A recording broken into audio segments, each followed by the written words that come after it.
Olá, queridos, Deus abençoe a todos em nome de Jesus. Estamos de volta com o nosso vídeo semanal. Eu estou muito feliz pelo resultado, jamais esperei que seria tão bom, tão edificante e repartir do que eu recebo de Deus, coisas simples, mas que está fazendo uma grande diferença na vida de milhares de pessoas. Deus abençoe a todos, obrigado. Se você ainda não se inscreveu no nosso canal, clica na parte de cima, inscreva-se. Deixa ali seu nome, e-mail e receba de primeira mão sempre que um vídeo for publicado, o YouTube vai te comunicar, ok? Na parte de baixo, clica ali em joinha, se você gostou. Deixa o seu comentário, muito obrigado, que Deus te abençoe em nome de Jesus. Amém?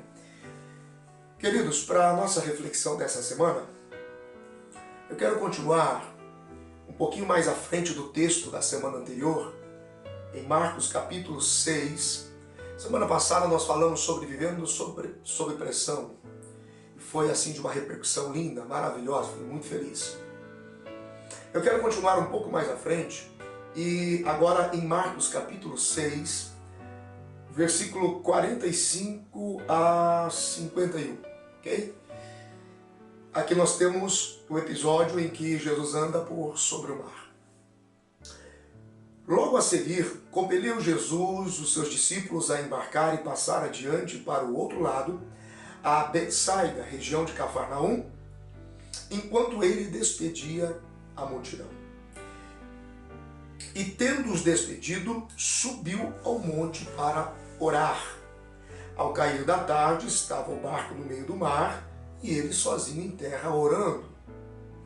E vendo-os em dificuldades a remar, porque o vento lhes era contrário e estavam fadigados, por volta da 4ª vigília da noite, veio ter com eles andando sobre o mar e queria tomar-lhes a dianteira. Eles, porém, vendo andar sobre o mar, pensaram tratar-se de um fantasma e começaram a gritar, pois todos ficaram aterrados à vista dele. Mas logo lhes falou e disse, tende bom ânimo, sou eu, não temais. E subiu para o barco para estar com eles. E o vento cessou e ficaram atônitos e impressionados. Queridos, essa reflexão, a minha esposa, irmã Viviane Lopes, nos presenteou recentemente ao ministrar em nossa igreja, e eu disse, amor, eu gostei dessa palavra, empresta para mim, deixa eu divulgar ela no meu canal.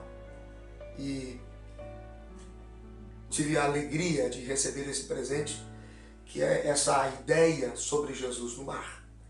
Então, o que minha esposa recebeu, repartiu comigo, e dentro do meu perfil, eu reparto com vocês, ok? Eu acho que isso é justo, porque minha esposa é muito inteligente. Queridos, na semana passada eu falei sobre vivendo sob pressão. Jesus não é exclusivo de nenhuma denominação ou bandeira. Jesus veio para todos os que têm fome, ok?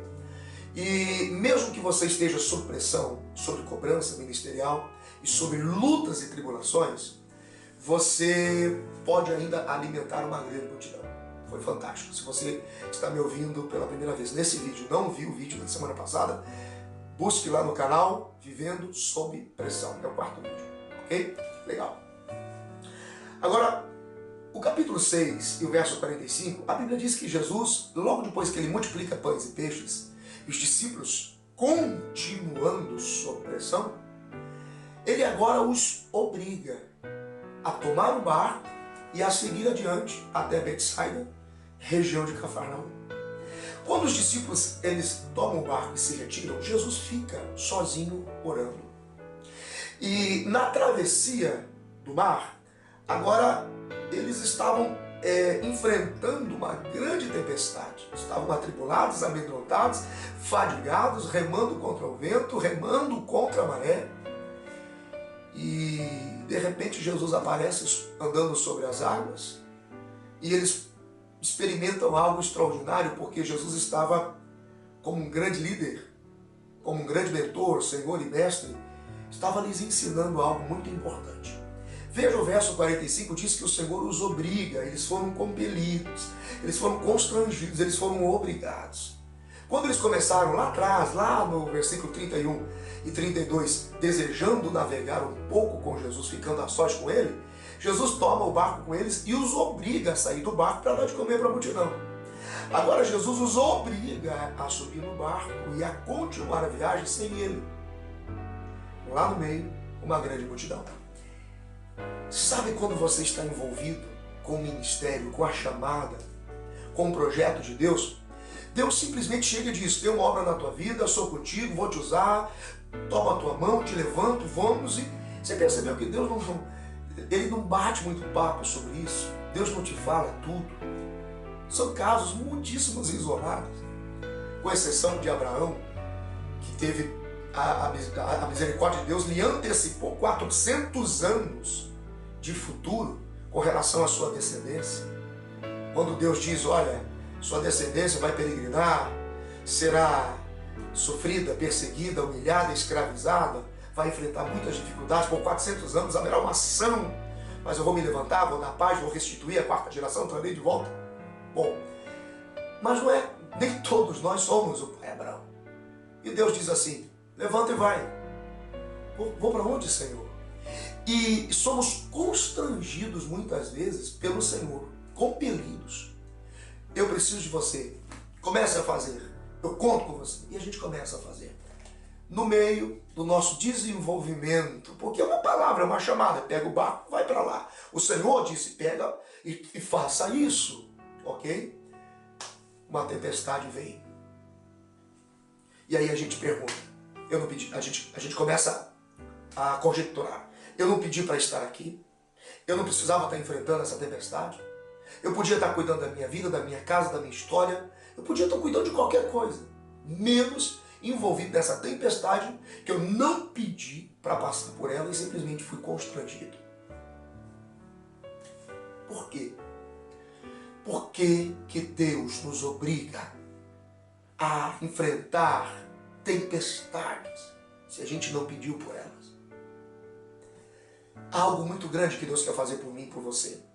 Há algo muito grande que Deus quer fazer por sua casa, por intermédio da sua família e da igreja que você pastoreia ou ajuda e auxilia e serve.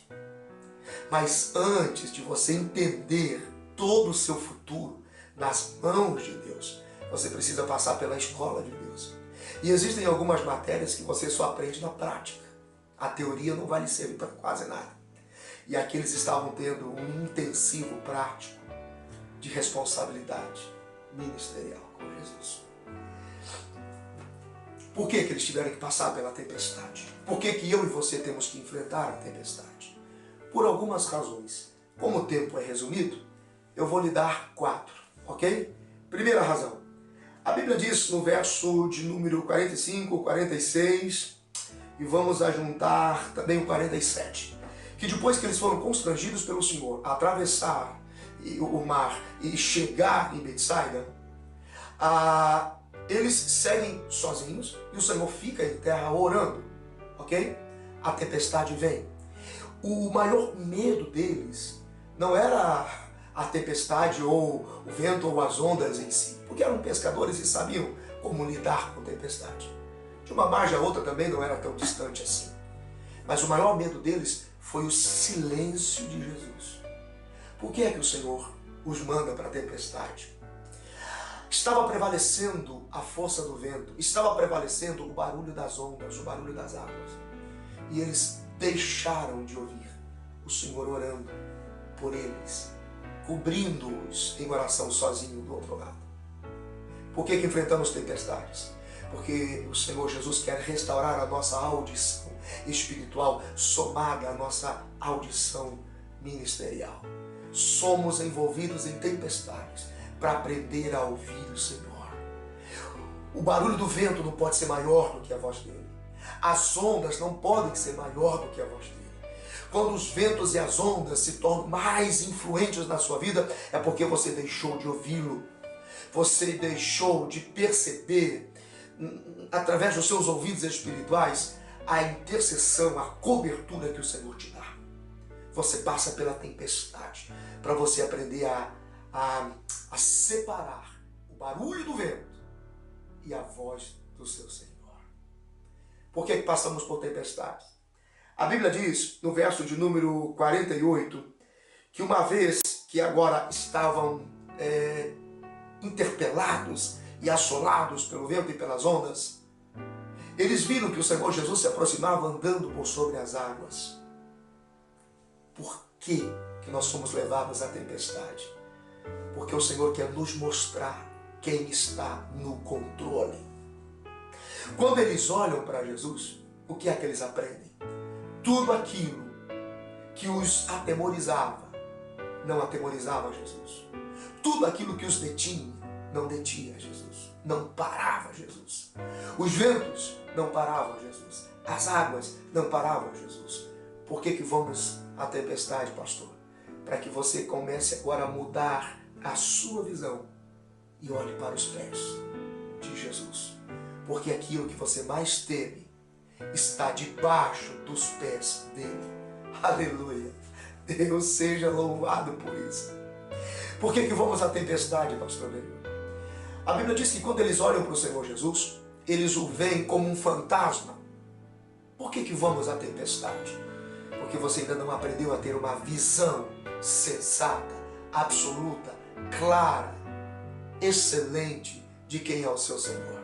Para muitos, o Senhor ainda é um fantasma, uma entidade que se manifesta, que lhe apavora, que lhe dá medo, com origem dos mortos, que aparece e desaparece, que te apavora, te assusta, nada te ajuda, só te amedronta, nada te explica. O Senhor não é um fantasma.